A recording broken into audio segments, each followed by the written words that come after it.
انا هبقى اب. الجمله دي بتلف في دماغي طول الوقت، وكل مره اقولها احس قلبي بيدق اسرع. احساس غريب قوي. بفكر يا ترى اقدر اكون اب كويس، هعرف اربيه، اخليه فخور بيا دايما.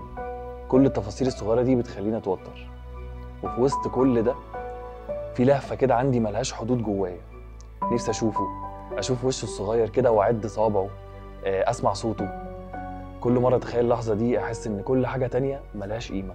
مش عارف هيشبه مين، لكن اكيد هيكون احلى حاجه حصلت لي. وكل مره اقول لنفسي يمكن الخوف ده طبيعي، يمكن كل اب بيحس بكده، لكن اللي متاكد منه ان الحب اللي جوايا اكبر بكتير من اي خوف. انا بصراحه مستنيه بفارغ الصبر، ومستعد اتعلم واغلط واحاول واعيد كل حاجه من اول وجديد، بس المهم انه يحس بالامان وهو في حضني.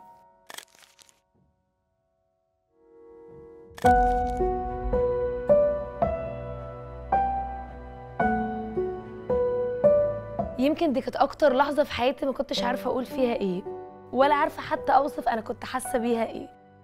اللحظه اللي عرفت فيها ان انا حامل. مشاعر متضاربه كتير جدا بين ان انا مبسوطه وطايره من الفرح، وفي نفس الوقت متوتره وهموت من الخوف. وقعدت اقول لنفسي بقى معقول انا هبقى ام؟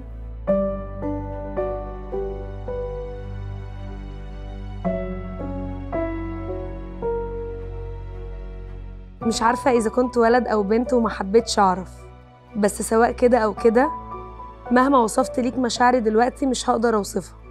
كفايه انك تعرف انك الوحيد اللي انا حبيته من غير ما اشوفه.